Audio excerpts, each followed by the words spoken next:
आप सबके श्री चरणों में फिर से कोटि कोटि प्रणाम। आज का जो विषय है, जो बोया वो खाया।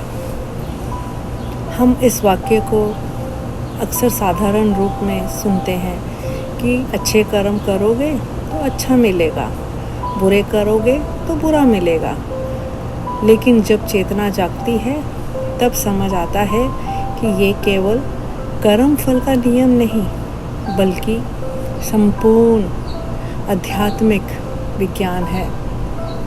2019 में जब मैंने मृत्यु का अनुभव किया, तब भीतर एक बहुत गहरी रियलाइजेशन हुई। हम जीवन में अक्सर कहते हैं, उस व्यक्ति ने वजह से मुझे दुख मिला, उस घटना ने मुझे तोड़ दिया। लेकिन जब भीतर जाकर देखा तो समझ आया कि संसार केवल बाहर नहीं घट रहा था, ये हमारी चेतना का भी प्रतिबिंब है। मेरे गुरुदेव बाबा हरदेव सिंह जी अक्सर कहते थे, अगर आप गेंद को दीवार पर जोर से मारोगे तो वह उसी बल से आपके पास वापस आएगी। यही कर्म का नियम है। जो ऊर्जा, जो विचार, जो भावना हम संसार में भेजते हैं, वही किसी न किसी रूप में लौटकर हमारे पास ही आती है। क्योंकि जो चेतना आपके भीतर है, वही चेतना हर जीव में भी है, वही परमात्मा हर घट में भी है। इसीलिए अगर हम किसी को दुख देते हैं तो वास्तव में उसी परमात्मा को दुख दे रहे होते हैं जो हमारे भीतर भी बैठे हैं। लेकिन आध्यात्मिकता केवल अच्छा करने का नाम भी नहीं है। अगर अच्छे कर्म के पीछे भी अहंकार है, अपेक्षा है, फल की इच्छा है, तो वह भी सोने की बेड़ी है। और बुरा कर्म लोहे की बेड़ी है। तो बंधन तो दोनों ही हैं। जब तक चेतना सत्य से जागरूक ना हो, तब तक हर कर्म, हर विचार, हर भावना हमें बांधती रहती है। श्रीमद् भगवद गीता में श्री कृष्ण ने बहुत सुंदर कहा, कर्मण्येवाधिकारस्य मा फलेषु कदाचन। अर्थात मुझे केवल कर्म करने का अधिकार है, फल पर नहीं।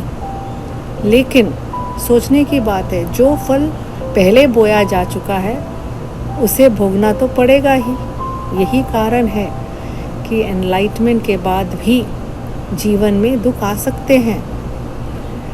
गौतम बुद्धा और अंगुलीमाल की कथा इसका सबसे सुंदर उदाहरण है। आप सभी जानते हैं, अंगुलीमाल जब बुद्ध से मिले, उसकी चेतना बदल गई, वह जागरूक हो गए। लेकिन उसके पुराने कर्म तुरंत समाप्त नहीं हुए। लोगों ने उन्हें फिर भी पत्थर मारे, अपमान किया, पीड़ा दी। तब बुद्ध ने कहा, जो तुमने बोया था वह अब हल्के रूप में समाप्त हो रहा है, यानी सूली का कांटा बन गया। यही आध्यात्मिक सत्य है। जागृति के बाद दुख और सुख की परिभाषा बदल ही जाती है। फिर व्यक्ति पीड़ा में भी साक्षी हो जाता है, उसे समझ आ जाता है, ये भी मेरा ही बोया हुआ बीज का फल है। और जब चेतना वास्तव में जागती है, तब व्यक्ति से बुरा हो ही नहीं सकता। जब वह दूसरों में भी स्वयं को देखने लगता है, तब वो बुरा कर नहीं सकता। जैसे उपनिषद में कहते हैं ना, तत्त्वमसि, तू वही है। और संत कबीर ने भी कहते हैं, जब मैं था तब हरि नाही, अब हरि है, मैं नाही।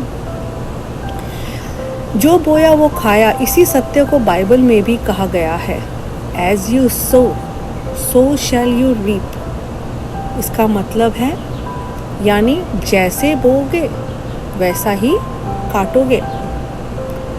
लेकिन बाइबल में क्राइस्ट का संदेश केवल कर्म फल तक भी सीमित नहीं था। उन्होंने मनुष्य को भीतर की चेतना तक ले जाना का प्रयास भी किया।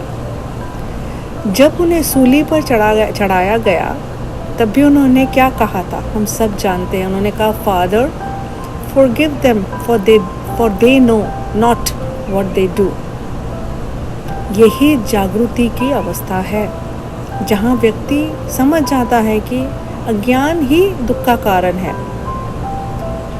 क्राइस्ट ने भी अंत में हम सबके लिए क्या चाहते थे, वही जो हर जागृत गुरु चाहते हैं, कि मनुष्य अपने भीतर परमात्मा को पहचान ले। एक बहुत सुंदर बात बाइबल में लिखी है क्राइस्ट ने भी, the kingdom of God is with in you. परमात्मा बाहर नहीं, भीतर है। और जब भीतर की चेतना जागती है, तब मनुष्य किसी को दुख दे ही नहीं सकता। फिर कर्म सेवा बन जाती है और प्रेम पूजा।